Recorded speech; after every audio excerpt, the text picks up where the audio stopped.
to embarrassing loss. I'll be hanging out with Babajide Kolade Otitoju and Gani Kairi Balogun. So if you're ready, let the hangout start now.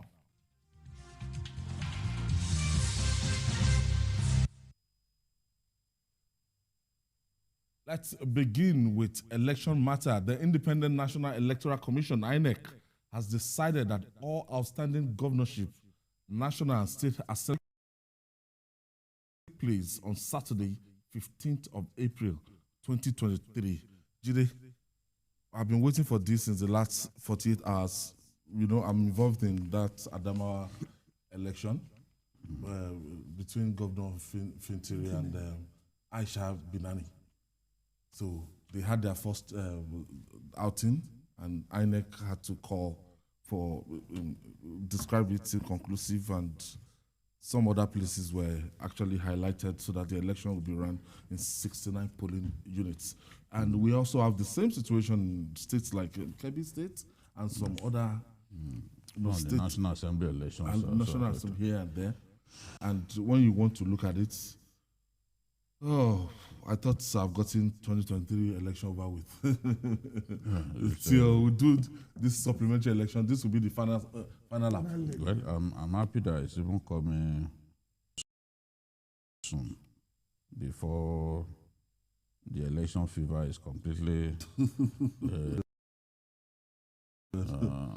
You see, I see these supplementary elections as largely an attempt to fulfill all righteousness. Rarely does the table get turned against the person who is ahead. This is the way it's been for some time. Because let's look at what happened in Kebbi State, for example. 91,000 votes are on offer. The two gladiators. And that was just 91,000. The PDP needs 56,000 to win the election. Is it that everybody will go and vote for PDP on that election day? You and I know that supplementary elections are usually characterized by extremely low voter turnout. I've seen where they told us, 42,000 registered voters. And the election, the result was 5,000 to something.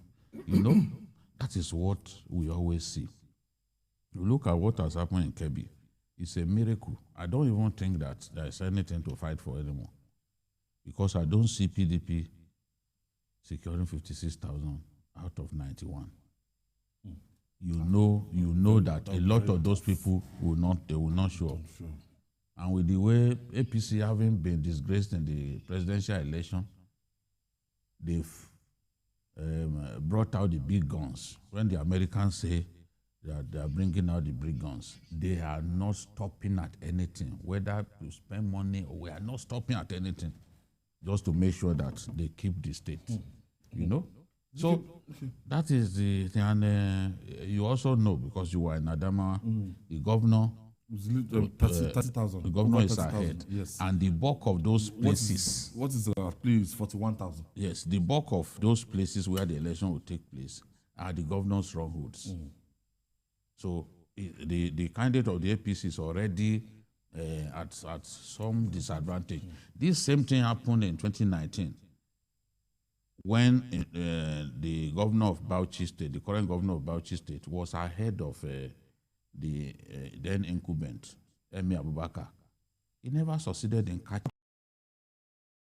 In Adamawa, when this governor of Fintiri was ahead of Jubrila Mohammed Bindo, he never succeeded in catching him. So the supplementary elections in both Bauchi and Adamawa ended up as just mere ratification of the person who won the main election. Some people will talk about the model as prescribed by Ayo Fayoshe. That look, if an incumbent governor is there, you must win convincingly, so that we won't have this kind of situation. Look at the Lagos situation. Look at what Sanwo-Olu turned out at the end of the day. Look at the runout at the end of the day. So you could say that it was a landslide victory, convincing victory, more than 100,000, not 200, not, you know, do you understand? So what we are talking about now, if is leading with 20,000, 15,000, it says so many things about the popularity of that incumbent. Not necessarily, because so whatever was the circumstances in 2019 will be different from this year. The governor may become extremely unpopular during the course of his term. Why did but like Ayo said, that is, you have to understand that it's very difficult to unseat an incumbent in Africa.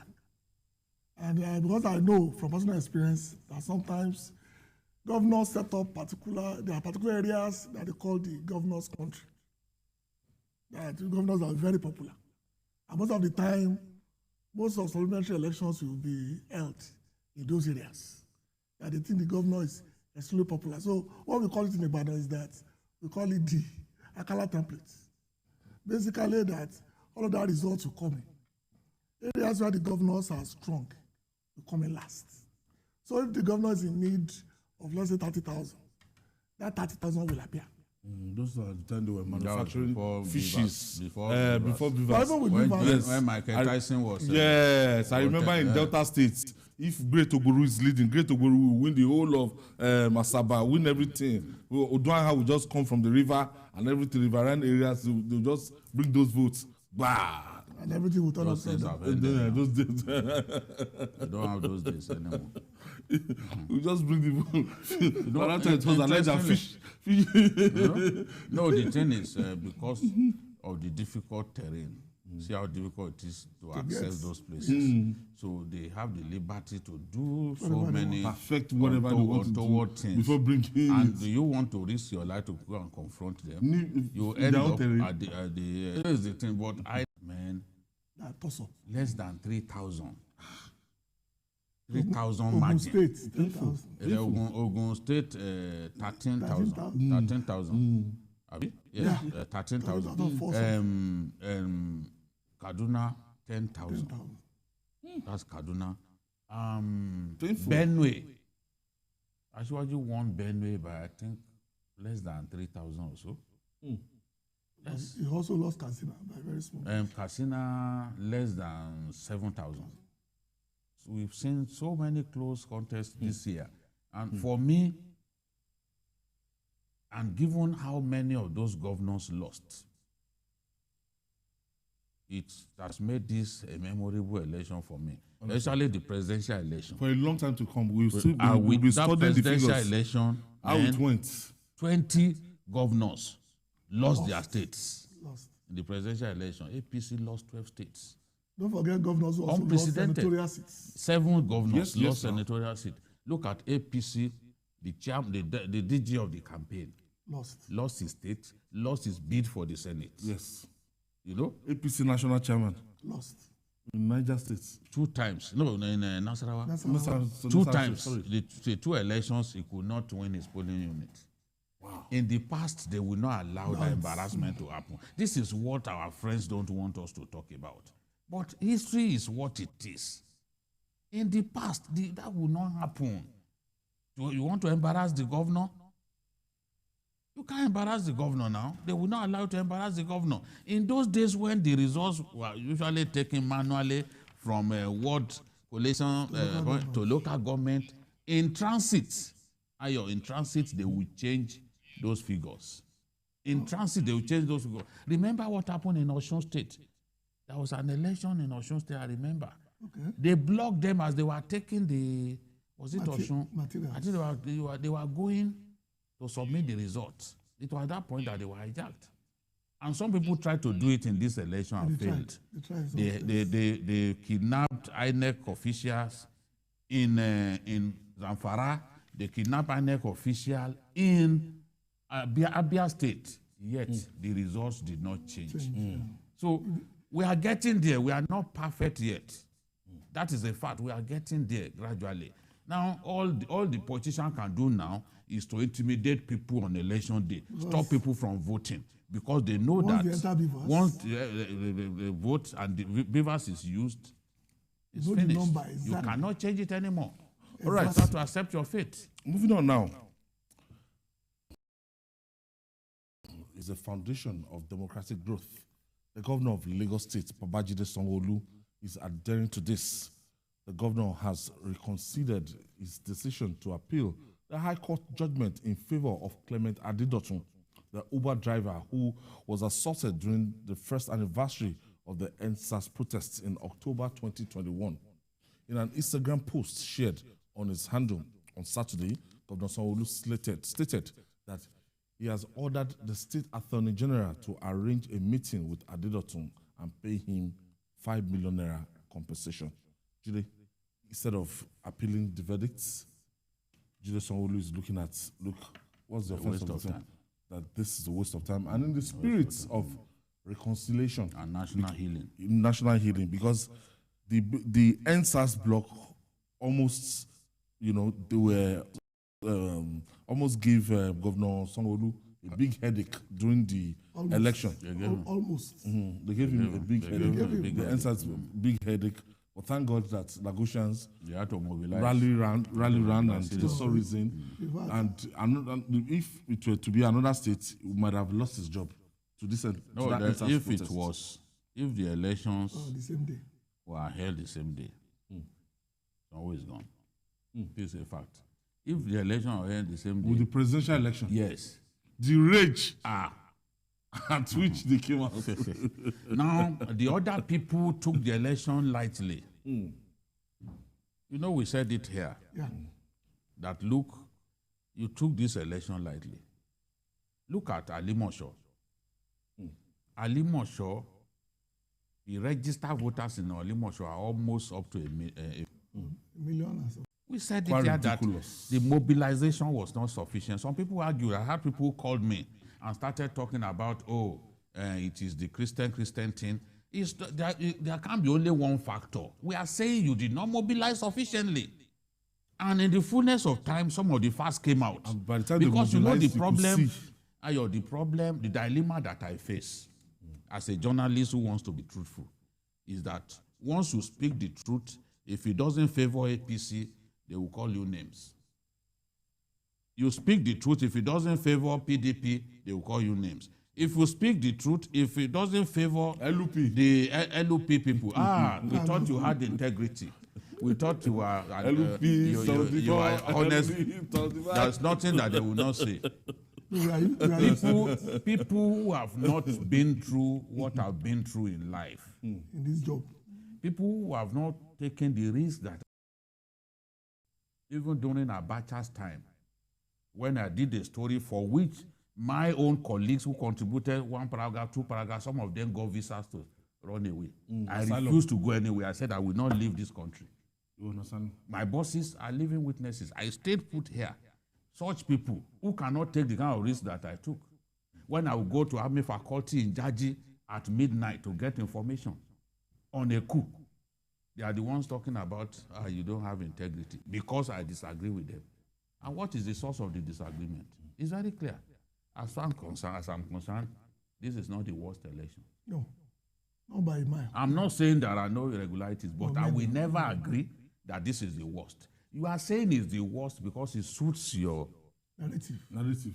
For me, it's not the worst. I'm a historian. A lot of you. Alhaji Atiku Abubakar described it as the worst ever. He knows in his heart that he's being dishonest. And I'm not saying this to disrespect him, because I know that when he and President Obasanjo, we knew what they did. They were writing figures. How come all of those millions have simply disappeared? We said this thing, that where they use beavers, that you won't see those figures. No, you will not. And you won't see them again. You won't. Where are they now? Where are Because those figures? the person must come forward and identify himself. Yes. And because of that, the numbers will reduce. Either your facials or your thumbprint. I think what Governor Sanwo-Olu needs to do, basically, because all these cases will come up, is to do what his predecessors deal with. What's the name of this? The one in Alausa, this police command that he created, RRS. I think the governor will need to do something about equipping the Nigerian police with riot gear. Because when you look at the case, they do that. Because I don't understand. Because when 2GDC was there, I know they used it. But the last two... The NSAS anniversary. Yeah. Did you see what they took to Lekki? That's right. Some of the equipment, even the truck, the one that sprays hot water on people. They have these things. Since 1999, there's no governor that has passed this Lagos state that has not impacted the Nigerian police. They have. So that's what we need. That's what the government needs to do. In one day, I saw this man, this governor, donate equipment in excess of ₦1 billion to the police in one day. In fact, I was speaking to the commissioner. I said, you people will spend more than $1 billion on the police one day to give the media something. So maybe 20 million. It becomes a problem. I said it. I'm not going to deny that I said it. So 1 billion in excess. Even the police, they gave their helicopters, the air wing, even boats, these speed boats for the police to use. In one day, I saw him in excess of ₦1 billion, and Mr. President came around to do the inauguration of those things. So they are equipping the police. Is doing that. And they have those things. Maybe sometimes they are reluctant to use even to placate their full arsenal, which is a responsible thing to do. After that answers, even to placate these youths, it was the Lagos state government that instituted the compensation scheme. Before that, who even went to Mr. President to give the report? To give the report. Families were getting 20 million naira check, 10 million naira, and everybody affected. He was the one who took their letter to Mr. President. I still remember. Remember that night, he went through all the hospitals in VI and its environs. Every hospital, private and public. Because he wanted to confirm the person that died. And an average youth out there now, all what they want to say is that. I don't want to hear his name. Yes. Or they give the order for those military. No, because once you create a narrative. But the thing is, okay, some of what the military did, I cannot say it was wrong. They went to see the way they were looting, see the way they looted ShopRite at Lekki, for example. They stripped it bare. You need to go to It was, and you was come and see women. Even women were arrested looting. It was when the police came and the soldiers came, sanity prevailed. And they arrested some of the women who were looting, bare-face looting, in your face looting. I mean, so they were recording it. They were posting it on social media. And the police had been sufficiently dehumanized. Decimated. The day I saw policemen, they had their boss. Business people. And they were running after their boss. They ran after that video. I don't know where exactly in Lagos it happened. They ran after their boss. I said, this is the humiliation of the police. At Fagba, the one at Okekoto. Policemen had to barricade their station for the people not to come and burn. They were burning police stations all over. And they were they were doing barbaric things to policemen in some other states. So they were even killing. They killed some.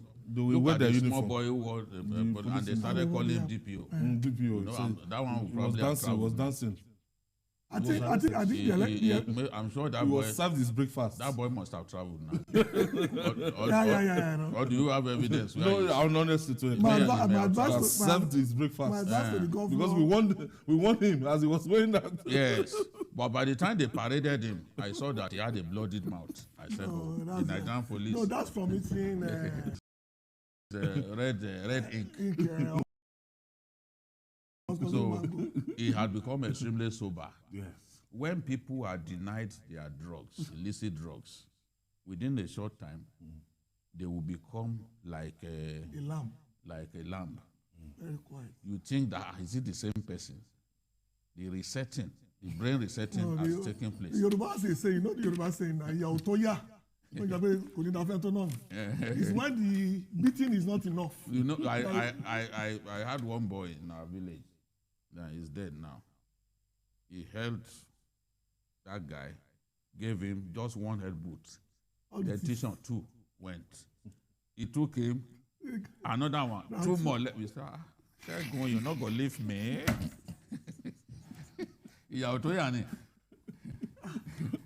Because he had to beg him, Segun, you no go leave me. You no go leave me. He won't collect all the teeth where God gave the guy. So I want to commend the governor. He's cool-headed despite all this. Some governors that we know will not take all the insults and the abuse like that. Yeah, honestly. There's no way an Erufai will. An Erufai is not someone that suffer fools that you infringe on the law of the land and you say you want to call him.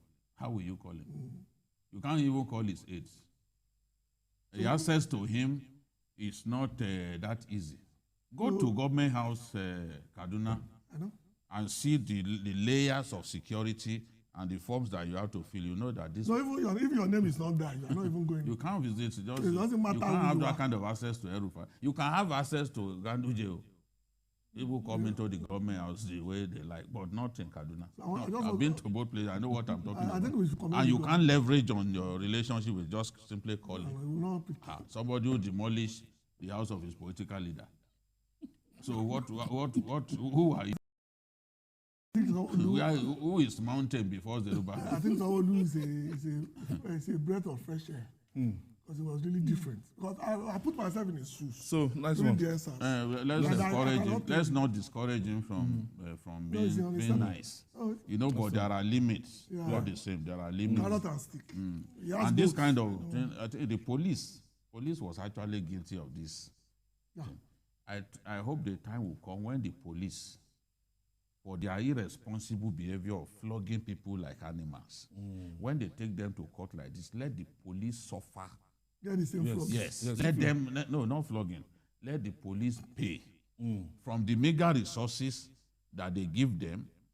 Let them pay for dehumanizing Nigerians. I remember this guy, they wrecked the havoc they wanted to wreck, but he was sweating profusely. You know what he has passed through. No, the thing really is, why looking at him, it's the fear of the unknown that makes people sober in such situations. Yeah. You don't know for how long you will be away. People don't want to lose their freedom even for 1 minute. Now you are in a situation, they are taking you away. You are already wondering. And then the uncertainty is when are they going to release me? Where are they taking me to?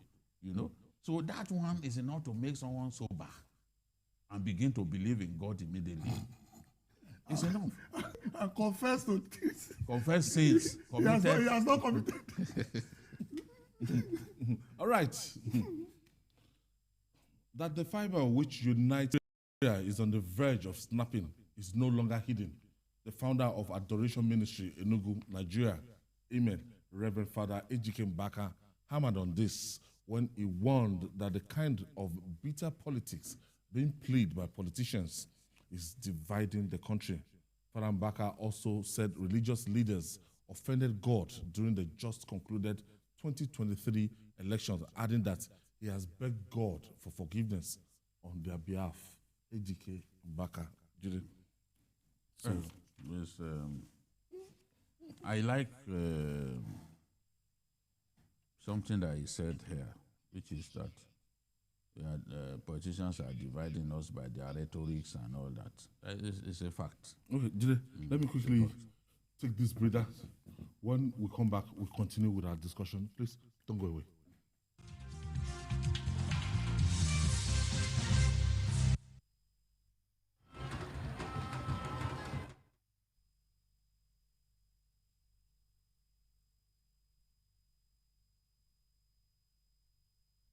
Live streaming of your favorite programs delivered directly to you. Watch anytime from anywhere on your mobile or smart devices. Download the TVC News app today. Available on Google Play and Apple Store.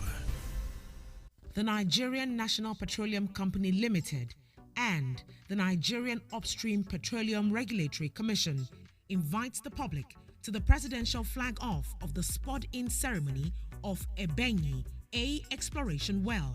The ceremony will be performed by His Excellency President Muhammadu Buhari, GCFR, on the 28th of March 2023. Venue, Obi Local Government Area, Nasarawa State. Time, 11 a.m. Join us.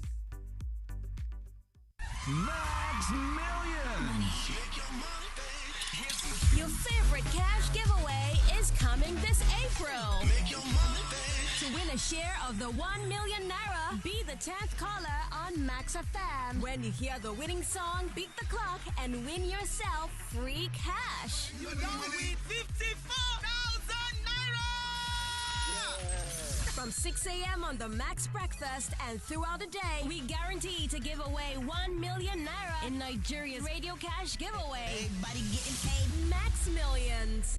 Honestly, words cannot express how we feel. Before the bridge, the road from here, Nasarawa to Loko, is about 74 kilometers. This is the link between Nasarawa and Loko. The bridge, which is about 3-5 kilometers across the river Benue, has been on for about 10 years now. Before now, if you live here for Loko, 74 kilometers, and somebody leaves Nasarawa for Kaduna, he will get to Kaduna before you get to Loko.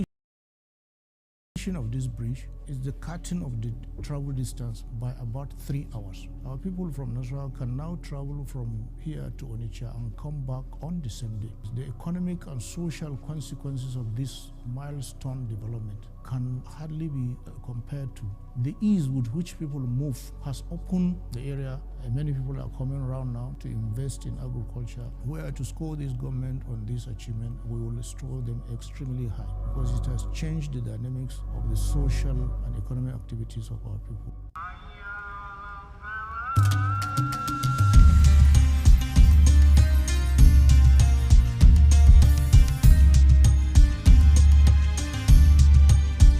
After a fruitful Ramadan day, replenish your body with the right nutrients. Make this your best Ramadan yet. Ramadan Kareem from Dairy and Chivita Fruit Juice.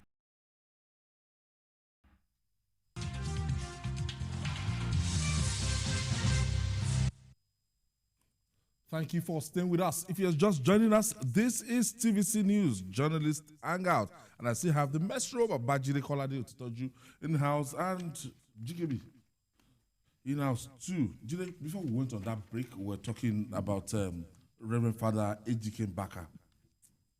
Yes.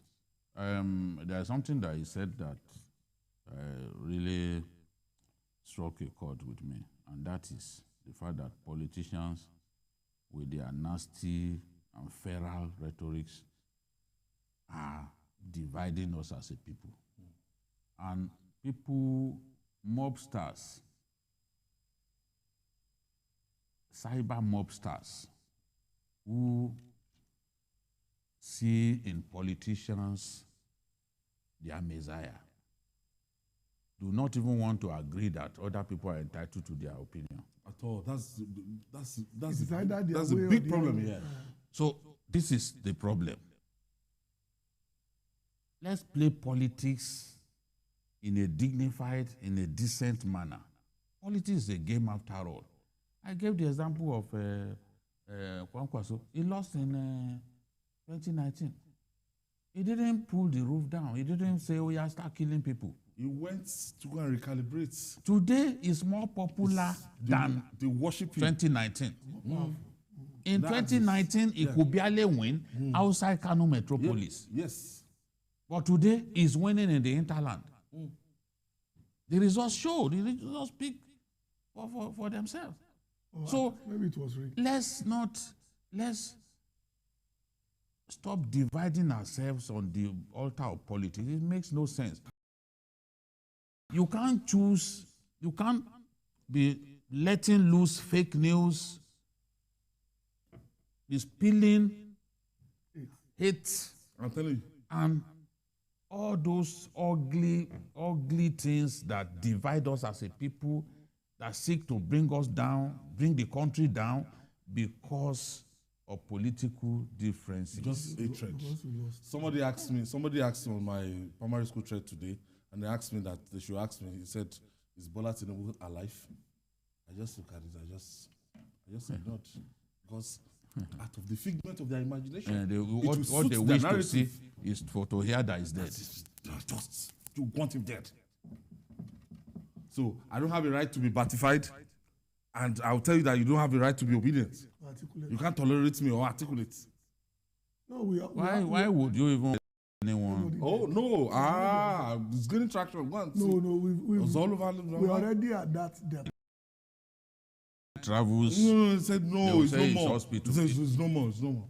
Anytime he travels, I think that it must be in hospital. So man cannot travel. They said again. they've carried him. The other day and he they has been wrapped in white. The other day Nigeria confirmed saying him. the man had to show himself on a stationary bike, just for them to know that I'm alive. Oh.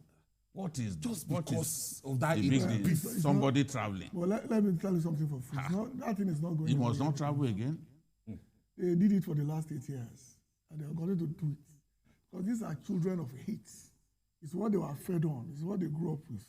Because I keep asking them. If you keep saying... I look at your Jubilee now. Your Jubilee is looking finer. Yes. Held there. The one Your that they Jubilee said is dead. that you buried in Saudi Arabia is looking held there after 8 years because you don't have control over his health. Oh, you got the final say on life and death. you know now. You know a friend of mine, who went to bury his Abbas mother. Adetunji, there's a guy who used to spew this kind of nonsense on his wall and even went as far as swearing at him. That guy died within days of the altercation, and he said, you see, the person was wishing me death. You can't even play God. I know of a guy who died waiting to bury his mom. He went home to his estate and said he wanted to rest for 10 minutes before they start the burial of his mom. They went back and he was dead. So when people play with death, you wonder. And since when do they start playing God? Because God has a way of shaming those who play his role whenever we do. Nobody can share God's role with him. God's majesty is undiluted. The hatred is too much. They took it to the church, they took it to the altar, they did a lot of things. Point blank, that there won't be election. We went ahead, election was conducted. That pastor, no results. The one said they should cut his hand. We are looking for that one now. He said if Albert Bassi does not win the election, you know, people cut his hand. People speaking their own minds and projecting it to God, making it sound like "Thus said the Lord." I mean, you should say, "Thus said myself." You see the congregation; they'll be clapping. They say the person that is going to win, he has a Christian name in between. Oh, Peter the Rock. God gave us free will, so we can do it. Wow. God does not give us free will. People so go to church and they allow themselves to be misled. You know, that's what happened in Guyana. That guy. Ralph Waldo Emerson said, "If I must stay inside a church, every time I hear a false sentiment, I will never stay there 5 minutes." Because the person preaching is a human being like you, you know, and man is by nature even biased. Man is by nature biased. Yeah. Once you are convinced about something, one was described as a jacker, the other one was described as just listen liars. Liars. See, that one person one is a jacker, the other person is a blood-sucking vampire. And that vampire today. Have you seen a vampire before? He's your president-elect. Go and stand before him on his inauguration day and call him a vampire. Leave those pastors. No, those who are selling their passport, I told them I have passports to sell. Expired passport. If you want to sell passports. Expired passport. No. I have some expired passports. Let me tell you. I know now. The struggle to get Nigerian passport. Your passport validated. If you are out. Are you telling me? I can't be telling you because you move from foreigners Chicago, are struggling you go to New York, you go to Atlanta. Sometimes you don't get it in New York. 70% of Nigerians are abroad in that US. They have to fly to Washington. Expired passport. That's what they're carrying about. So it's very easy. So unwind one here. So unwind me. Say so you don't like me. Your cherished passport in Nigeria now. It's very difficult to get a Nigerian passport now. Tear it now. Tear it now. Because somebody won. I think we should the person they are knocking their head against the wall did not even come second. That's what is so irritating. No, they believe that he won the election. Really? That's what AG back. I was saying. Remember what's the name of that man in Guyana that 2,000 people died or 200 people died with? In the 70s, something Jones told his people that the world will end, so they have to die.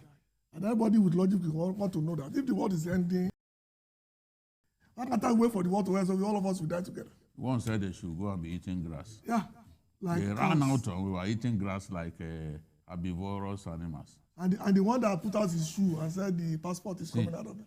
My friend, the matter of this happens most election years. You remember what happened when they said Obasanjo would not be president? Yes. After he had won an election. It led to riots here. Yeah. And people died here in Lagos because a pastor claimed that Obasanjo would not be inaugurated. Somebody who had won an election. A lot of people are waiting now to say May 29. You see, this man will not be inaugurated. Let's see. May 29 is how many days? We are waiting. We are waiting. All I know is that it is God. Yeah. God that has the final say, not us. It's God that has the final say. Not anybody on Twitter. Killing one another, hating one another because of politicians is the height of stupidity. You cannot hate fellow Nigerians on the basis of religion, on the basis of ethnicity, on the basis of political choices. You can't. It makes no sense. All right. And finally, the crisis rocking the opposition People's Democratic Party, PDP, took a dangerous twist when the executive committee of the party in ward of Boko local government area of Benue State suspended the national chairman, Iyochi Ayu, on Sunday after passing a vote of no confidence on him for anti-party activities. While Ayu has rejected the purported suspension, Governor Wike of Rivers State said he supports the move because Ayu played a major role in the colossal failure of the PDP in the 2023 general election. Shomole started when the people in his ward actually said they suspended him. Yes. And that problem started and he could not actually upturn that decision till it was voted out eventually.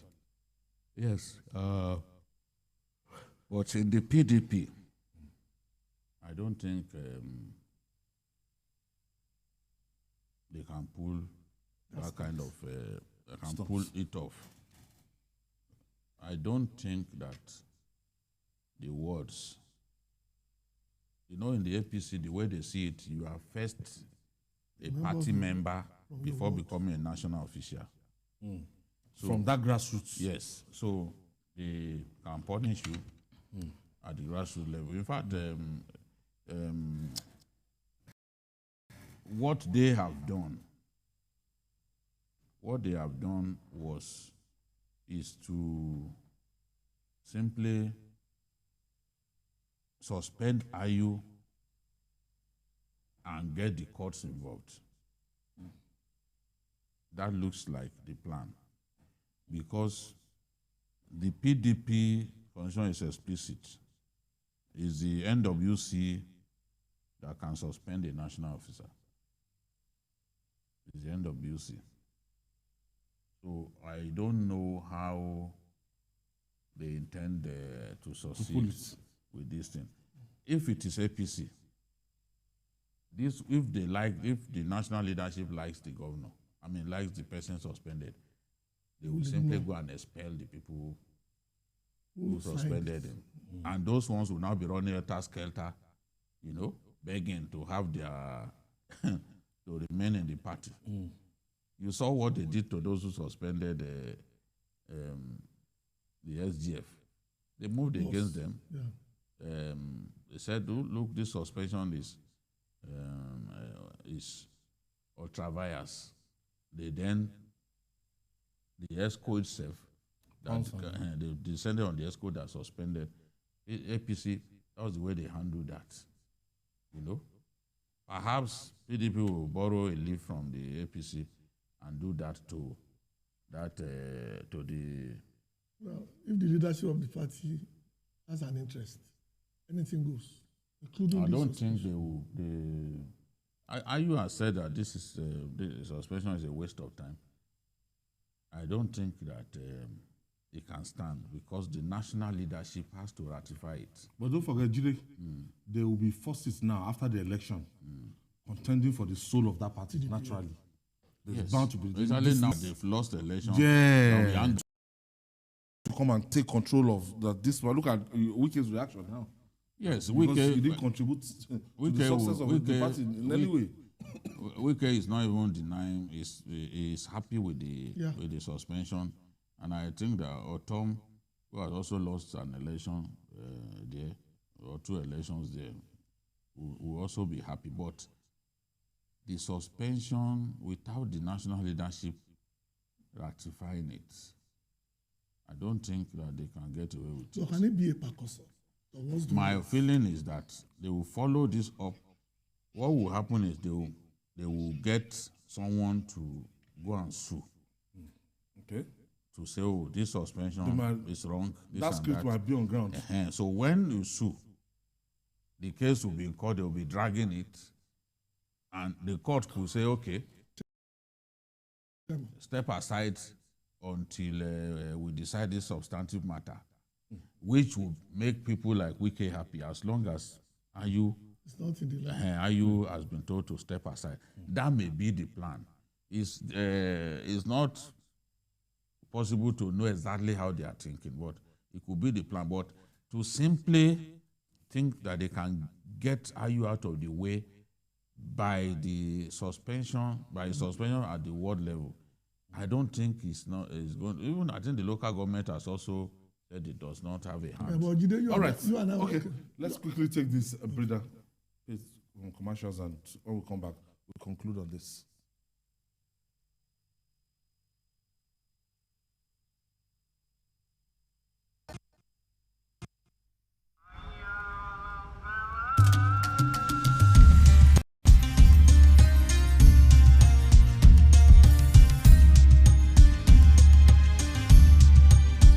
After a fruitful Ramadan day, replenish your body with the right nutrients. Make this your best Ramadan yet. Ramadan Kareem from Hollandia Dairy and Chivita Fruit Juice.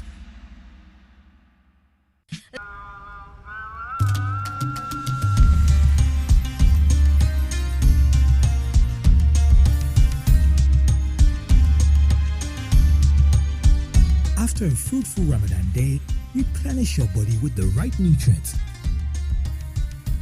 Make this your best Ramadan yet. Ramadan Kareem from Hollandia Dairy and Chivita Fruit Juice.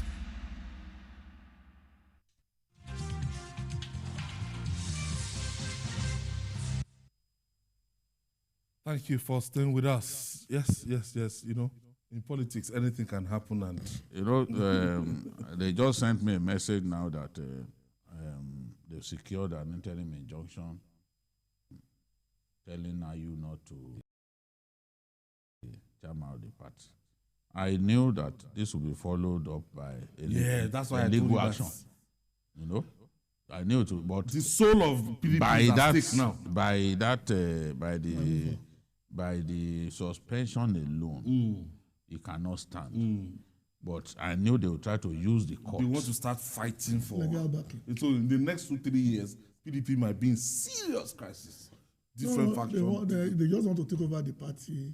They assume that the party that ran for the election had lost. Yes. And they knew what they call the young thugs. It happened in 2015 too. It happens everywhere. They had to chase away the former chairman, the Bauchi former governor. 2015, the former governor of Bauchi, who led them to the loss, Adamu, who led them to that loss in 2015. Immediately after the election, the anger was too much. They had to disperse him.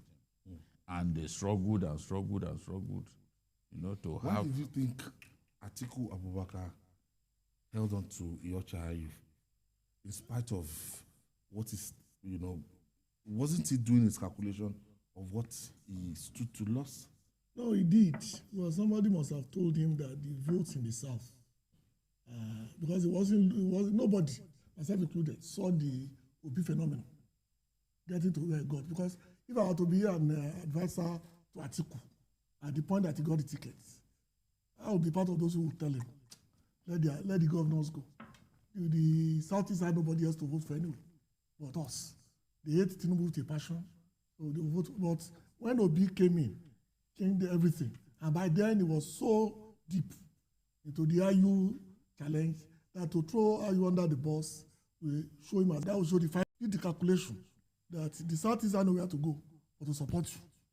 They now have a candidate they wanted to support that is not PDP. The best thing is to bring all your soldiers together and recoup. But by then, you cannot throw IU under the bus. If the unifier, if he's saying that he's claiming he won that election, but in his inner heart, when he looks at the exit of Kokonso, looks at the exit of Obi, look at the exit of the G5 governors from one party, and you could still claim you won that election. You see that article recorded even that many votes, more than 6 million, I think 6.8 million or so, was down largely to discontent with the APC. And then tribal politics was also played. Massive. Yes. Look at what the governor-elect for Katsina said. He said their people played ethnic politics. That was why they lost the presidential election. There were people who felt, this is an Hausa Fulani person like me. And you know, Atiku actually went to Kaduna to preach that I'm your son. It's me that you should vote for. Well, he told people and that. It became, in Kaduna, it really worked against the APC. This Naka. Yes, your own is your own. Your own is your own. So there are many people who fell for it. There are people like Governor Rufai, who was moving from radio station to radio station, trying to tell the people that, look, you can't be voting along ethnic lines at this stage. You know, this is the better candidate and all that. So that coupled with the suffering that our people were going through, the unprecedented Naira crisis, scarcity too, during the same period. People have rice feeds. They have to buy petrol at 350. As much as 350 Naira per day. You go to Jos, it's 350. Go to Borno, 350, 400. So those things, those difficult situations that our people are going through, made the APC vulnerable and almost unelectable. But in the end, when Wike said that the hero was Obi, he knew what he was saying. Because if Obi had not entered the race, PDP will have won the election. That was the fact. The vote that went to Obi. Yes. Now those 6 million votes, if you add them to Atiku's votes, that's 12 million. That's a landslide. That's 12 million. It's a huge landslide. You know, that was the case. Sokoto man was making. That was why Wike said, I think recently, that Obi was the hero of the election. He knew what he was saying. Because with Obi in the race, they were able to achieve their aim. To ensure power. Yes. They were able to achieve their aim. Without him in that race, look at the selling points now. Even in the places where he won outside the southeast, there were places where the PDP usually won. PDP usually won Abuja now. He inherited it. PDP usually won Nasarawa. If you check, from 1999, PDP had dominated Nasarawa. You know, because of the huge population of our friends from the southeast in some local governments in Nasarawa, right up to even Kefi. So the places he won in Plateau. PDP had always dominated Plateau. I think it was just this long So, and they won in Osun because of what is happening. Okay, of course, Osun, they have a new governor. So without him, take those 6.1 million votes away and give Atiku. APC would have lost heavily. So that's the thing. And for me, even I don't know how Atiku, but of course the tribunal is there. Let them go and prove that they won the election. We don't know what they are thinking. Maybe they have all the facts. But let them go and prove that they won the election. But I think that when you lose big people in a political party, why was it easy for me to predict that in Kebbi State, that PDP will win the presidential election because of people like Adamu Alero who left. And that's what happened. So you can't lose Kwankwaso, lose the G5 governors, lose Obi, and think that there won't be consequences. You don't even have the Kwankwaso votes. Huh? You didn't add the Kwankwaso votes to the votes that he lost. I said you can't lose Kwankwaso. And the votes that he got, added to the one you gave to Atiku, why not to be something? Yes, now look about 13 million. If you add Kwankwaso's votes to it, that's over 1 million. Yes, over 900 plus. That's about 30 million. They could give a few. Yes, thousand. More than 13 million. So the original to 6.8. The original plan was to use the tribal card, as you said, so for the northerners, and then to take their traditional areas. But Obi came in and changed the entire scenario. And I don't think it worked. Even it worked to an extent. Yeah. But the governors of the north, they worked very hard. They pushed back. You know, at least to make where he lost, to make the gap narrow. They worked very hard. Yes. They worked very hard. So, in the end. It's interesting. I'm sure we'll discuss this even after the tribunal. For a long time, this election will go down. Dramatic. I like the way, especially the presidential election. There are many things that I do not like about the governorship election, the violence and all that I do not like. But the presidential election, intimidation. I really like the way the presidential election went. So for the PDP, Wike is saying that it supports the move because Ayu played a major role in the colossal failure. Yes, Ayu should have sacrificed his position to keep those people. To keep those people. He should have sacrificed his position. You know? He should have sacrificed his position. Maybe they will still not win. You understand? But even if they don't win, it will be very close. Because if they, he should have taken, rather than allow everything to collapse like this, we should have said, gentlemen, and pull him back. But he was not ready to do that. He was out of the limelight for too long. Yeah. And suddenly when the limelight came, a certain Wike wanted to push him back to the doldrums. And the man said, no, you are not going to succeed in pushing me back to the doldrums. This is my day in the sun. I'm going to enjoy it. So. 5 minutes of fame, almost over. No, it's more than 5 minutes. So 15 minutes. Months. The man is not ready to go. GKB, thank you for your contribution. Thank you very much. And thank you to the GH people for the wonderful birthday. Last week. Yeah. I'm now an ancestor. Tomorrow is someone's birthday, but we won't talk about that person. Okay. Until tomorrow. Okay. Okay. I'll try and answer this. And the Metro, Babajide Kolade Otitoji, thank you for always being there. And that's our offering today. Join us tomorrow for another episode of the program. You can watch the repeat broadcasts of this episode tonight at 11 p.m. and join us on Sunday from 1:30 to 3:30 p.m. for Journalist Hangout on Sunday. We're on YouTube, youtube.com/TVC News Nigeria. I'm Ayodele Ozubaku. See you tomorrow.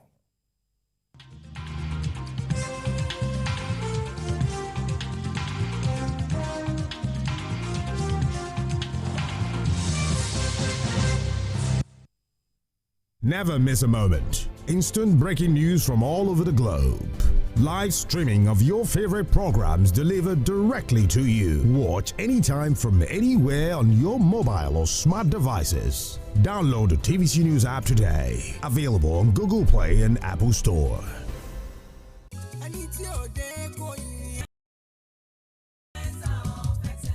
Lagos is the most visited state in Africa as the 5th largest economy on the continent. Covering the state and its government is no mean feat, it's a busy beat.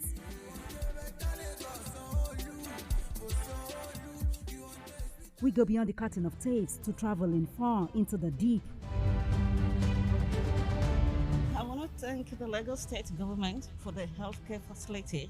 To bring stories that cut across all spectrums. A greater Lagos shall be ours. We tell you stories that define our collective well-being as Lagosians. I'm Adedoja Salamadini. I live in Lagos, inside Lagos.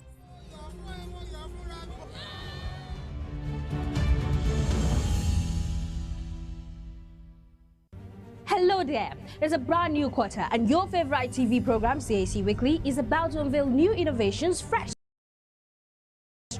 Now, have you heard of the BRL standard for filing of elections? So know that there's so much that you can do on your own on the company's registration portal, CRP, from the comfort of your home or your office, because the CRP offers end-to-end electronic registration solution for accredited customers and the general public to initiate and complete pre-registration and post-registration applications electronically, online filing of annual returns, online registration of limited liability partnership and limited partnership. See you there.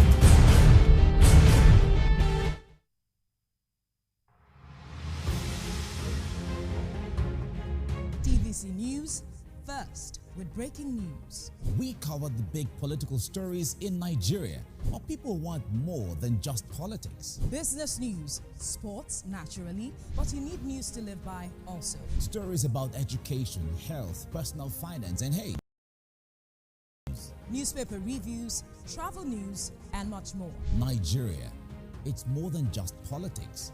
It's life. Start your day with us every weekday. TVC News Breakfast. First, fast, balanced, and accurate. TVC News first with breaking news.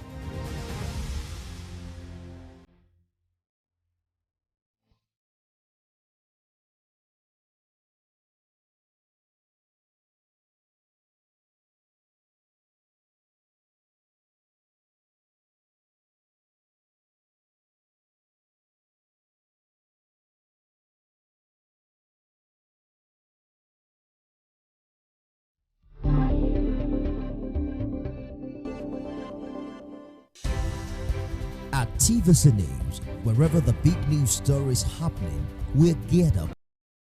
TVC News, first with breaking news.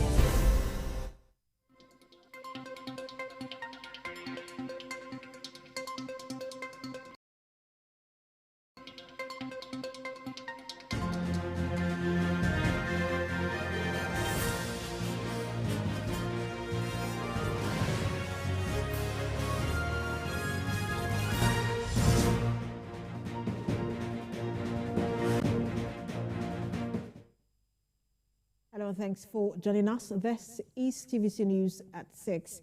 Begin with the latest from INEC as the Commission has fixed Saturday, April the 15th for governorship, national and state assembly supplementary elections in affected states across the country. This is coming barely 1 week after the governorship elections of Kebbi and Adamawa states were declared inconclusive. Last Monday, the election in Kebbi was declared inconclusive due to breaches of electoral laws that led to polling units in 20 of the state's 21 local government areas. In Adamawa, candidate of the All Progressives Congress, Senator Aisha Binani, was polling 390,275 votes, while the incumbent governor, Amadu Fintiri of the PDP, was polling 421,524 votes before the election was declared inconclusive. An tension is now brewing in Adamawa State ahead the rerun of the governorship poll in that particular state. Leadership of the state's Christian Association of Nigeria has called for calm. The body urged citizens to remain calm, peaceful, law-abiding, and allow the Independent National Electoral Commission to conduct the exercise in peaceful atmosphere. Speaking to journalists in Yola, the state chairman of the association, Bishop Stephen Mamza, called on INEC to be unbiased while carrying out its constitutional roles. We therefore call on all to remain calm and to renew their confidence on INEC, independence and professionalism for openness, transparency, and fairness in handling of the votes of the electorate as we set to go for a rerun. We are also calling with a strong voice on both the law enforcement agencies and the media not to allow institutional pressure and interference affect them as they try to give an unbiased and extensive security coverage of the process of voting, collation, and tabulation of results. And the Kaduna State Governor-elect Senator Obasani has promised that his administration will ease the tension in the state and unite the people for development. He made the promise while receiving the governorship candidates of at least 8 political parties who paid him a congratulatory visit. Lupe Asom was there. On the 21st of March, the APC governorship candidate in Kaduna, Senator Ubasani, was declared winner of the keenly contested governorship election. Since then, the governor-elect has continued to emphasize his commitments to unifying the people of the state, who seemed sharply divided along religious and ethnic lines. The people of Kaduna State decided to support me, elect me, like I said, simply because maybe they believe I'm someone that can unite everyone. In a show of sportsmanship, 8 governorship candidates of opposition political parties pay him a visit at his campaign office in Kaduna. Others may have gone to court to challenge the election outcome, but these ones accept Ubasani as the people's choice and pledge to work with him. Most importantly, he needs to unite Kaduna State. Kaduna has never been state than it is today. But now that he is the governor-elect, and we believe it is by the will of the Almighty that he has decreed that he is the governor-elect. Some bad elements among us in the Governors Forum still want to contest to frustrate you because of law, and we are not part of it. We are happy with this election, and 100% we are together with you. Members of the Progressive Pastors Union are another group who have come to declare their support for the governor-elect. So we're praying that the hand of God will rest upon you to guide you as you constitute your team that will be involved in the governance of Kaduna State. Ubasani promises that his administration will not discriminate, but treat everyone equally. He also promises to carry everyone along, including those who might have not voted for him. I'm not going to take your own support for granted, because I believe all of you have what it takes to move Kaduna State forward. So I will work with you. Like I said in my acceptance speech, I will do my best by the grace of God to carry everyone along. The pastors say a prayer for him, asking God to grant him the wisdom needed to move the state forward. The governor-elect will on Friday receive his certificate of return, which will qualify him to be eventually sworn in on May 29 as the next governor of Kaduna State and occupant of Sakashim Ibrahim House. Lupe Asom, TVC News, Kaduna. And out to Katsina, where the state governor-elect Diko Rada said his victory at the governorship polls was overwhelming, asserting that he won due to his popularity at the local government. Addressing journalists after the election held a week ago, he indicated he feels much burden from the mandate given to him by the people, as he recognizes he needs to work hard for Katsina people, despite current security challenges. And speaking to the credibility of the election, he posited that the Beavers has ensured voting numbers while ensuring every vote counts. What we put as our focus areas is insecurity. We want to tackle the issue of security in Katsina State. And you can't do that. You can't do that because there is nothing you can achieve if you could not be able to handle the insecurity. Public service needs to be reformed. We need to digitalize it.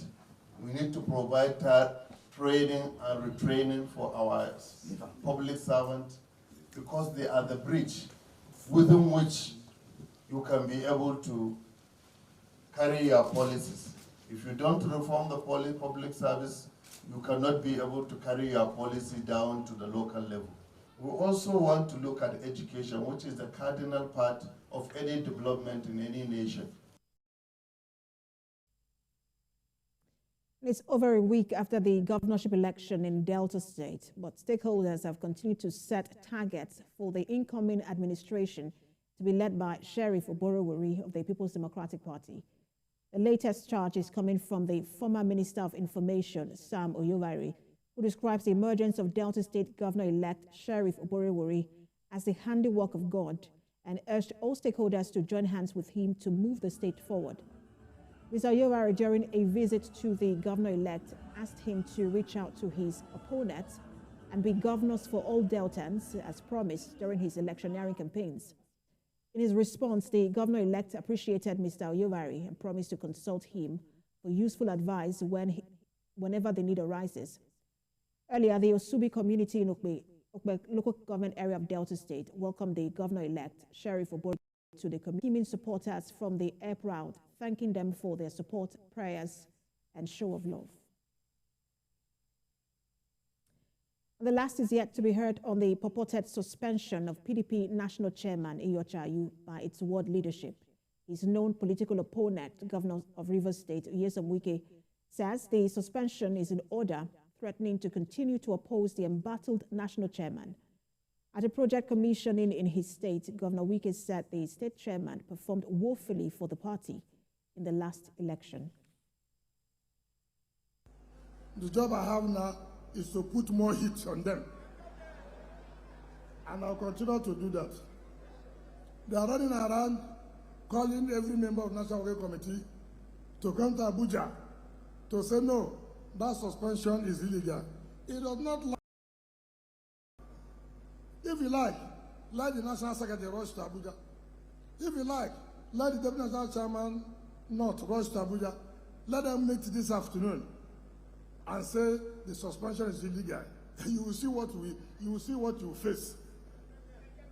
You will see what you face. You are calling us small boys. You will see what small boys can do to you. The fight has started. The fight has what? Started. He who says his mother will not sleep, will he sleep? Are you? The fight has just started. If you know him, tell him. Those of you who are close to him, tell him, Iyorchia Ayu, the fight has just started. TVC News at 6. We will bring you more updates after this break. Stay with us.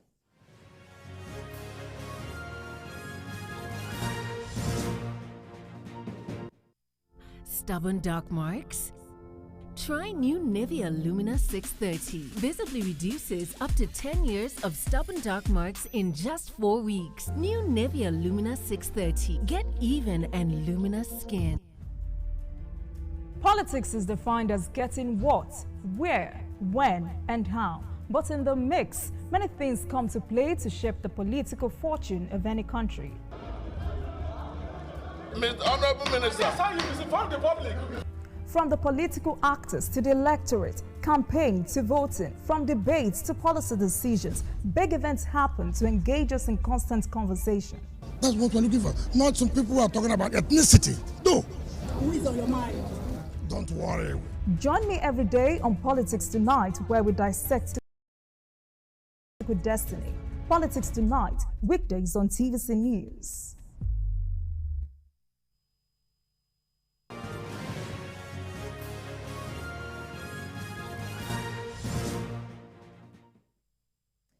Thanks for staying with us. Now, President-elect Bola Ahmed Tinubu has directed that special prayers and Thanksgiving service be held on Wednesday, the 29th of March, to mark his 71st birthday anniversary. That's instead of the yearly colloquium usually organized. A statement from his office indicates that for the main event in Lagos, special prayers will be offered at the Central Mosque in each of the 5 divisions in the state, and that's including the Central Mosque Alausa Ikeja. Special prayers will also be held in other parts of the country for the peace, unity, and progress of the country and newly elected government officials. According to an announcement by the organizers of the prayer sessions issued by Imam at the Alausa Central Mosque will begin at 10 a.m. on Wednesday and will include delivery of sermons and reading from the Holy Quran. This year will be the 3rd in recent times the birthday colloquium of Asiwaju Bola Ahmed Tinubu will not hold due to developments in the country. In 2020, it was cancelled to empathize with those who lost their lives or affected by the COVID-19 pandemic. Now to other stories. Home of late Lieutenant General Oladipo Diaz's family is still playing host to dignitaries who have come to pay condolence visit. Ogun State Governor Dapo Abiodun and former Minister of State for Mines and Steel Development, Uche Oga, were some of the early callers today. They described the late number 2 man as disciplined and a total gentleman.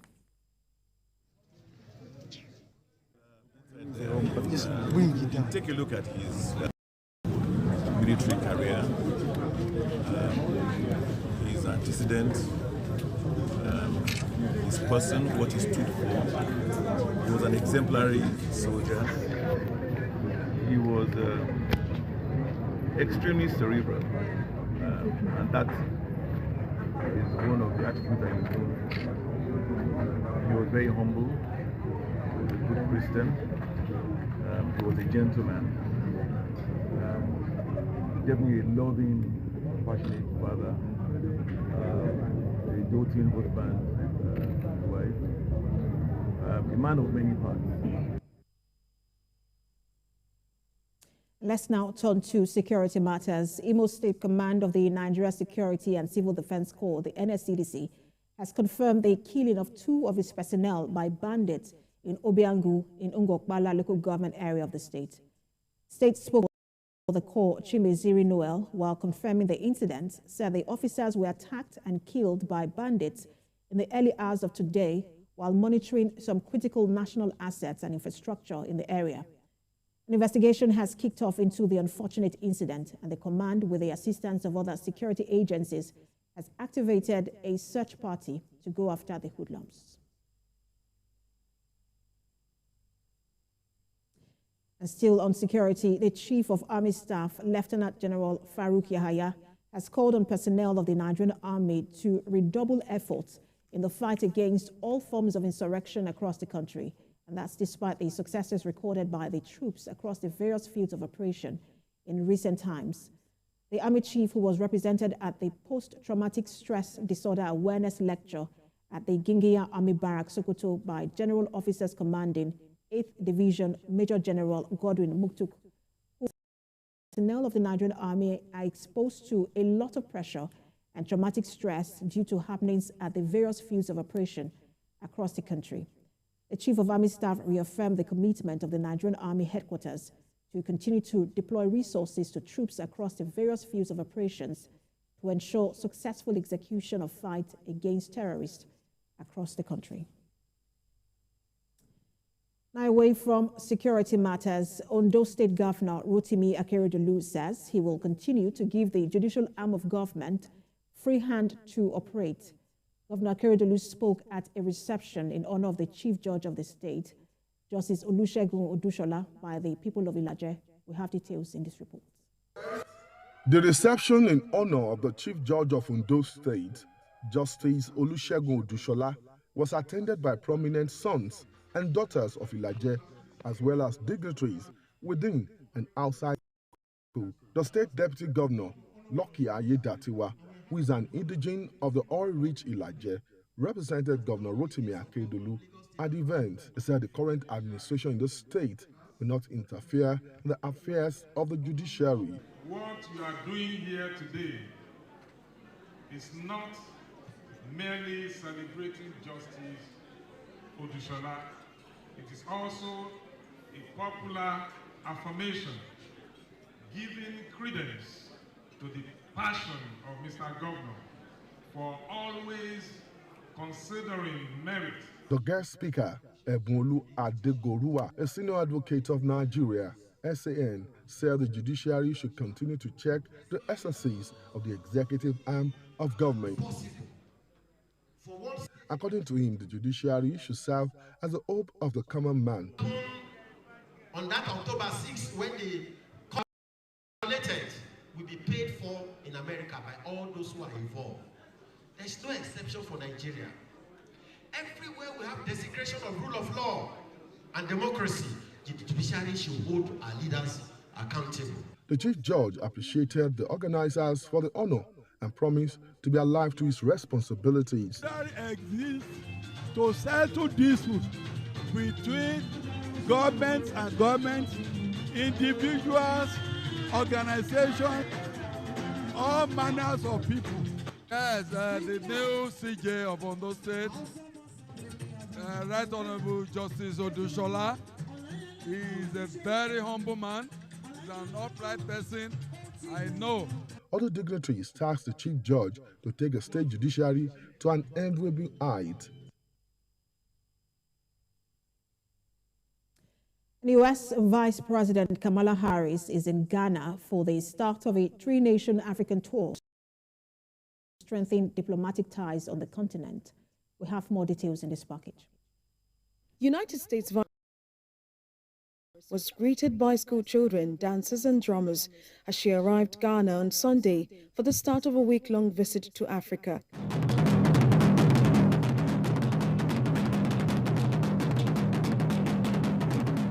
This visit intends to deepen the United States' relationship with Africa amid global competition over the continent's future. The Vice President and captain of her husband, second gentleman, Douglas Emhoff, was received in Accra, Ghana by Vice President Mahamudu Bawumia and other senior government officials. Kamala Harris says the United States is looking forward to long-enduring and important relationship and friendship between the people of the United States and Africa. I'm very excited about the future of Africa. I'm very excited about the impact of the future of Africa on the rest of the world, including the United States of America. When I look at what is happening on this continent and the fact that the median age is 19 years old, and what that tells us about the growth of opportunity, of innovation, of possibilities. She says the visit will be addressing issues like climate crisis, increasing food security and growing investment on the continent. I look forward to my meetings with President Akufo-Addo, President Samia, and President Hichilema.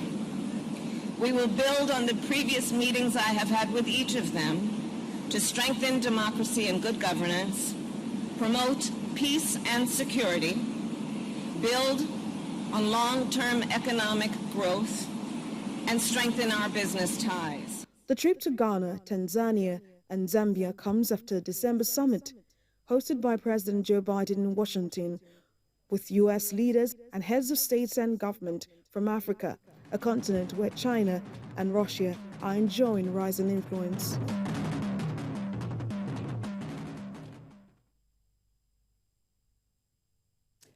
Let's head for the United States, where President Joe Biden on Sunday issued an emergency declaration for Mississippi to make federal funding available to Carroll, Humphreys, Monroe, and Shaky counties, the areas hardest hit by a deadly tornado that ripped through the Mississippi Delta, one of the poorest regions in the U.S. The governor of Mississippi, Tate Reeves, says more severe weather could be on its way to the U.S. following the tornadoes, which has led to the death of at least 26 people and many more injured. The governor said hundreds of people have been displaced through the state and Alabama on Friday night. Over the last 36 hours in Mississippi, on the one hand, has been heartbreaking to see the loss and devastation of these communities, but on the other hand, has been inspiring and gives me great reason for optimism, and quite frankly makes me damn proud to be a Mississippian, because Mississippians have done what Mississippians do. In times of tragedy, in times of crisis, they stand up and they show up. Meanwhile, President Joe Biden has ordered federal aid of supplement states and local recovery efforts in the affected areas. For some survivors like Christine George, she said her parents and grandmother narrowly escaped death when the tornado blew out the windows and ripped off parts of the roof of their home. My daughter and my sister both sent a text urging us to get to a safe place. Someone said, one of the ladies or who, but we rushed into this unit here. We rushed into the cooler side of it. There were 9 of us in all, and my husband helped guide us all in there really quickly, and he went to close the door, but the wind kind of took the door from him. Somehow he managed to get it back, and before he could fully close it, he said, "I see the sky." And that just meant our roof was gone. Winona has never had anything like this to happen before. We've been missed a lot of times, but this time to be hit not only once but twice, devastated. There's no other word for it. Everything just ripping off around you, and all you got is what you laying on. I don't know. and it does. Friday's tornado was the deadliest in the state of Mississippi in more than a decade. At least 26 people have died in the state, with one person confirmed dead in neighboring Alabama.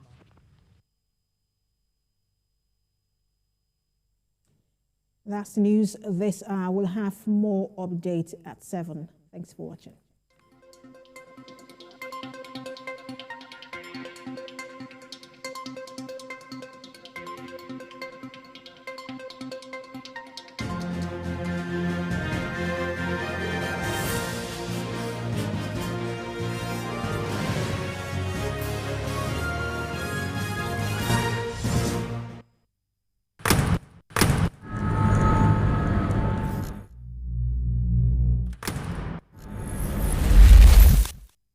Voted as the best TV station of the year. TVC News of every event as they happen. Following all nationwide big and impactful stories. Without the news from every perspective. Covering every human angle. I am Veronica, bringing you the news you would want to watch.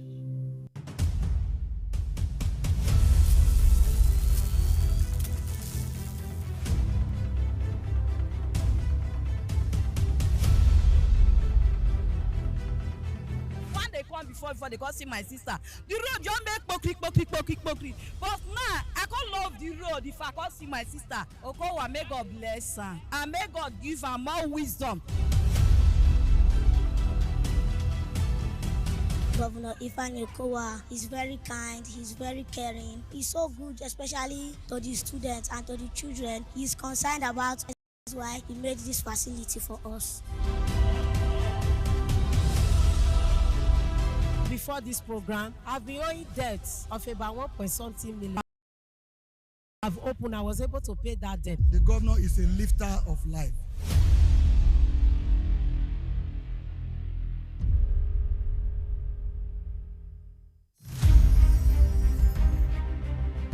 Muhammad Ali was born and raised in Louisville, Kentucky on January 17, 1942. His birth name was Cassius Marcellus Clay Jr.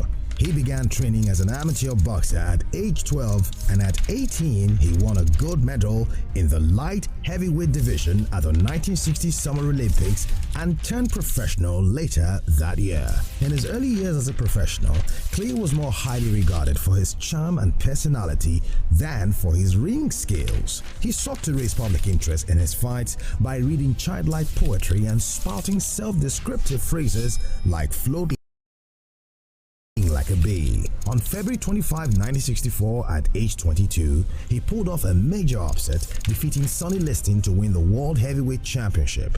That same year, he shocked the boxing establishment again by denouncing his birth name as a slave name and formally took the name Muhammad Ali, which was given to him by his spiritual mentor Elijah Muhammad, leader of the Nation of Islam. For the next 3 years, Ali dominated the boxing arena. Then, on April 28, 1967, citing his religious beliefs, Ali refused induction into the U.S. Army at the height of the Vietnam War. Ali was stripped of his championship and precluded from fighting by every state athletic commission in the United States for 3.5 years. Ali's message of black pride and black resistance to white domination was on the cutting edge of the civil rights movement. In October 1970, Ali was allowed to return to boxing. On March 8, 1971, he challenged Joe Frazier, who had become heavyweight champion during Ali's absence from the ring. It was a fight of historic proportions, billed as the fight of the century. Frazier won a unanimous 15-round decision. Following his loss to Frazier, Ali won 10 fights in a row, 8 of them against world-class opponents. After defeating Norton in a rematch, he fought Joe Frazier a second time and won a unanimous 12-round decision. Ali was the first fighter to win the World Heavyweight Championship on 3 separate occasions. He successfully defended his title 19 times. His place in boxing history as one of the greatest fighters ever is secure. His final record of 56 wins and 5 losses with 37 knockouts has been matched by others, but the quality of his opponent and the manner in which he dominated during his prime placed him on a plateau immortals. Outside boxing, Ali attains artist Gang vs. Mr. Tooth Decay 1976. Both albums received Grammy Award nominations. He also featured as an actor and writer, releasing 2 autobiographies. Muhammad Ali retired from boxing in 1981 and focused on his religion, philanthropy, and activism. In 1984, he made public his diagnosis of Parkinson's syndrome, which some reports attributed to boxing-related injuries, though he and his specialist physicians disputed this. He remained an active public figure globally, but in his later years made fewer public appearances as his condition worsened and he was cared for by his family. Ali was chosen to light the Olympic flame at the start of the 1996 Olympic Games in Atlanta, Georgia. He died on June 3rd, 2016.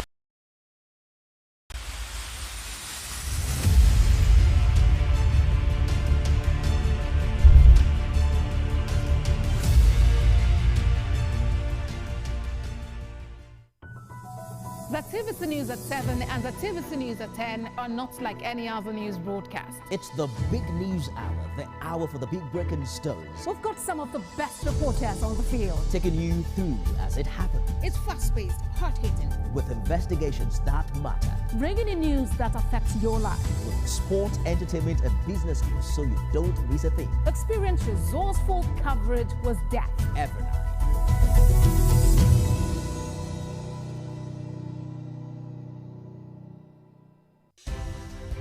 At TVC News, wherever the big news story is happening, we're geared up to bring.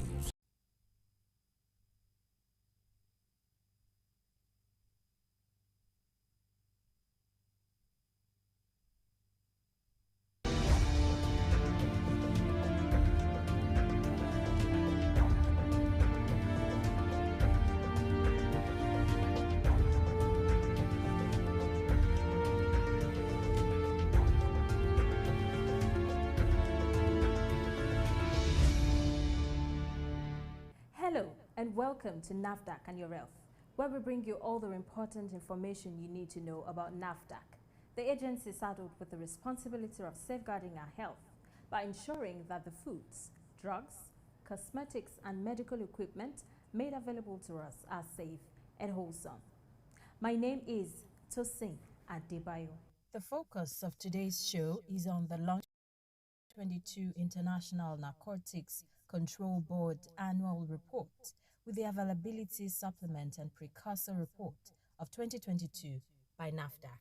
It is another forum to look at empirical evidence of drug effects and substance abuse by stakeholders through the eye of independent survey into the local and global health index.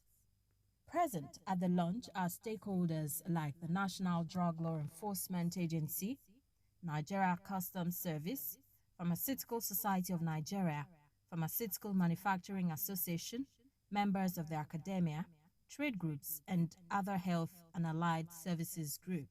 In her opening remark, the Director General of NAFDAC gives insights to the report, which touches on the use of cannabis and other opium such as tramadol. The report also revealed that cannabis is the most commonly used drug. An estimated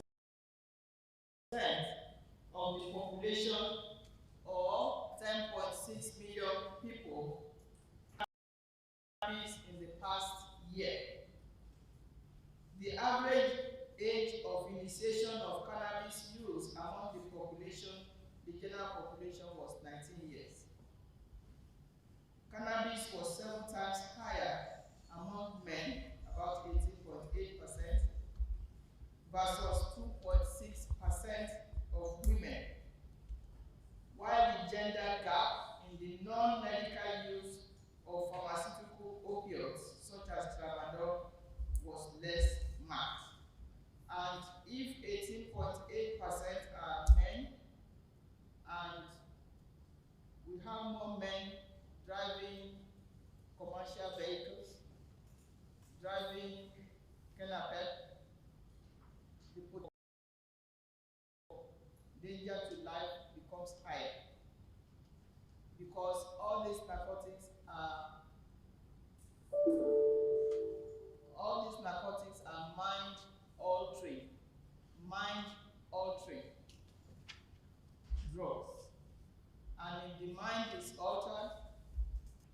accidents can happen, banditry can happen, killings, murders can happen. That is why what is being done today is extremely important.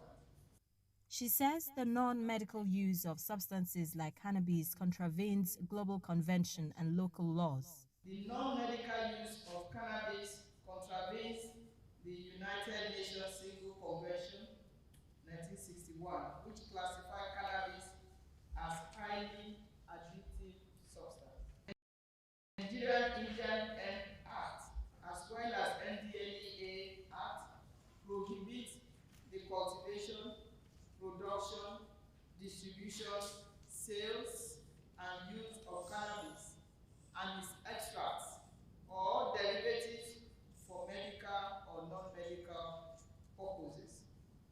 In conclusion, I want to use this opportunity to thank UNODC for the assistance and support to the country in the fight against illicit drug production, trafficking, and use, and in curbing related organized crime.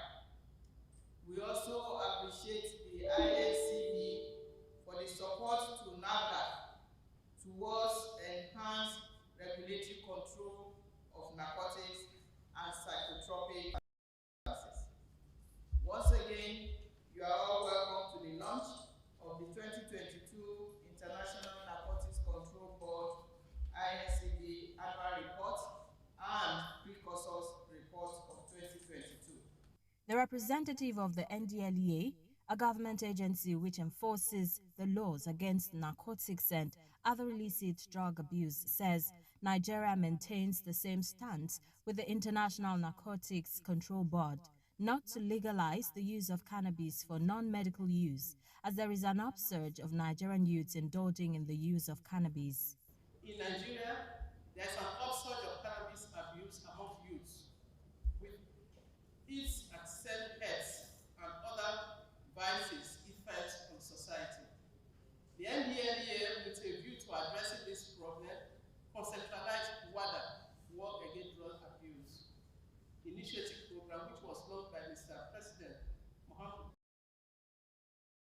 FR on the 26th of June 2021. 2. Inadequate availability of some internationally controlled medicines.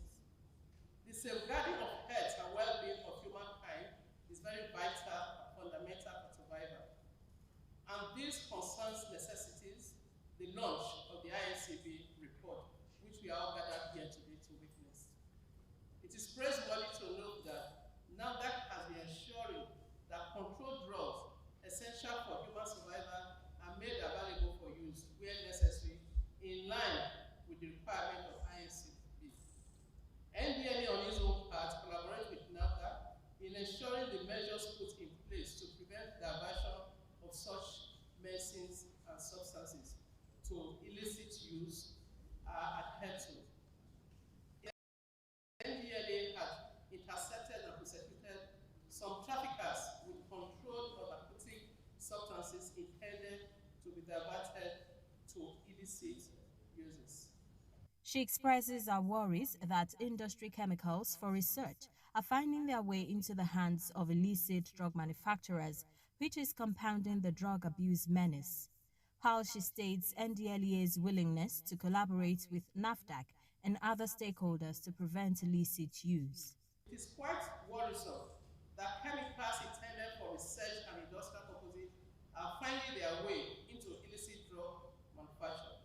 This is the area that NAFDAC and NDLEA need to deepen collaboration to ensure that such unwholesome acts are completely eliminated. The launch of the precursor report will go a long way in complementing national effort in this regard. 4. Cooperating with NAFDAC and NDLEA will continue to collaborate with major stakeholders at all levels to develop an efficient value chain and support system that will ensure access to narcotic and controlled substances for medical and strategic purposes while preventing diversion for illicit use. In conclusion, as is sincerely hope the global launch of the INCB 2022 annual report will enhance integration and cooperation among stakeholders in ensuring effective implementation for the overall benefit of the society. There are other goodwill messages from Nigeria Customs Service, Pharmaceutical Society of Nigeria, National Association of Industrial Pharmacists, and Pharmaceutical Manufacturers Association on how to forge effective collaboration in order to create a value chain that is undisrupted by illicit narcotic trade. We are pledging our loyalty. We've always worked in close partnership, and we will always continue to partner with you. We are all pharmacists. We need more collaboration with NAFDAC and NDLEA.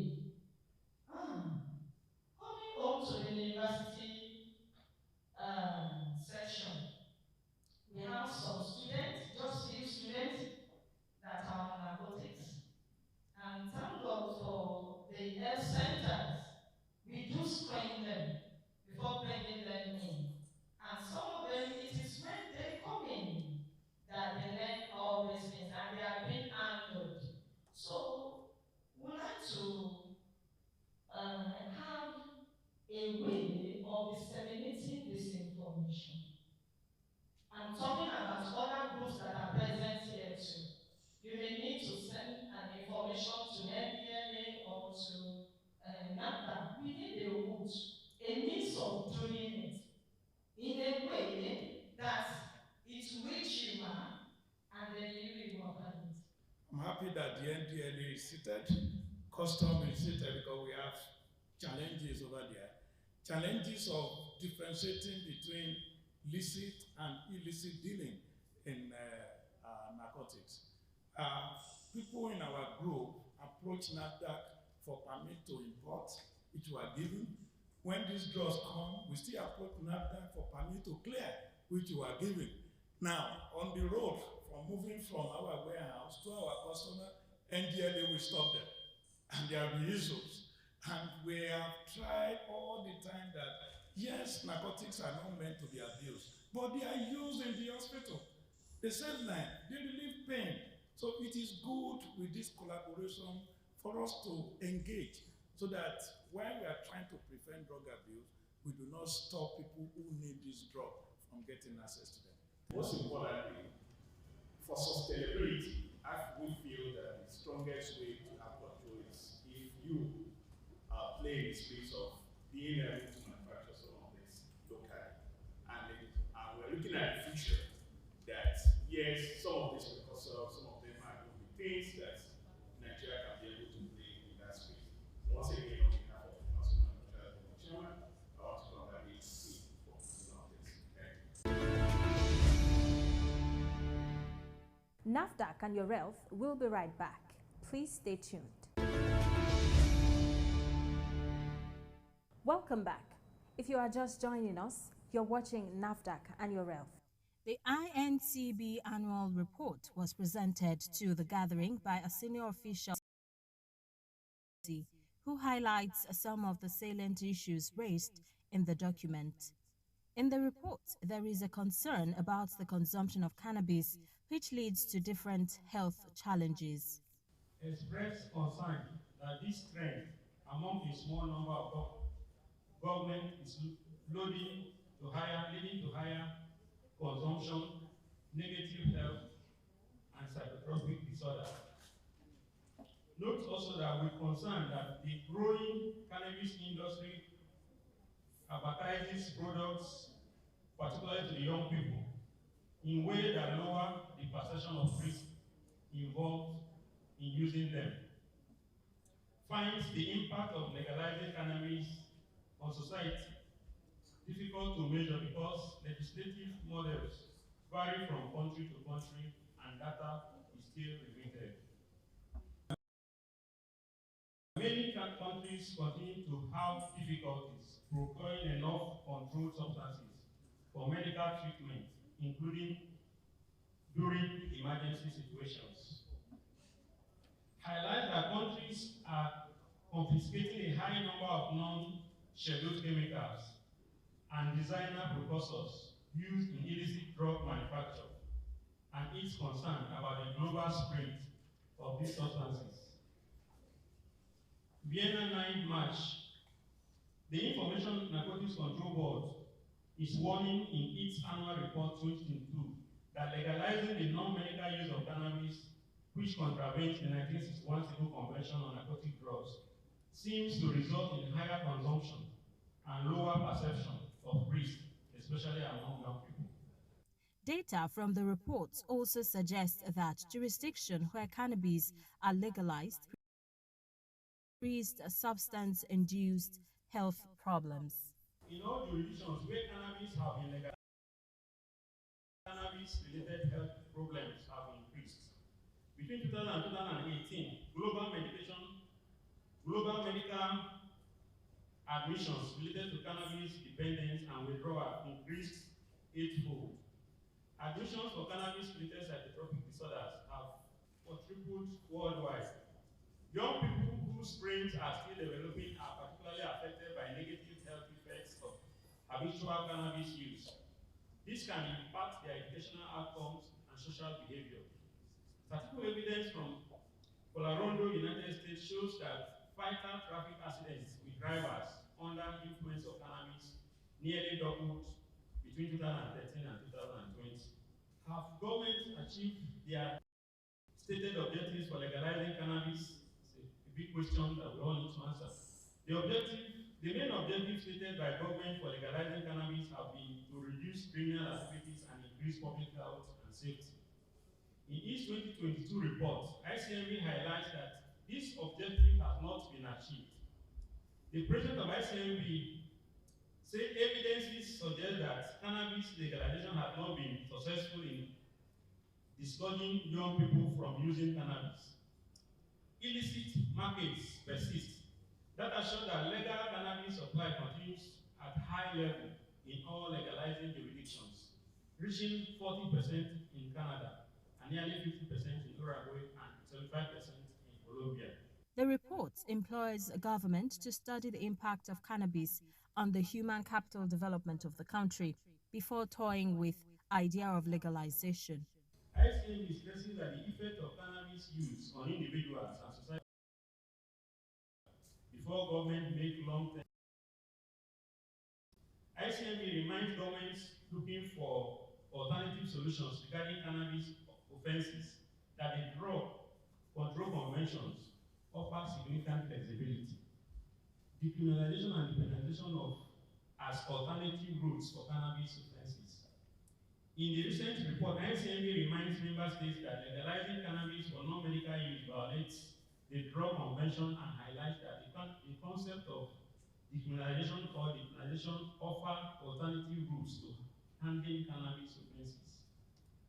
ICMB president said that the convention-based system offers significant flexibility for states to protect young people, improve public health, and avoid unnecessary incarceration and address illicit markets and related crime.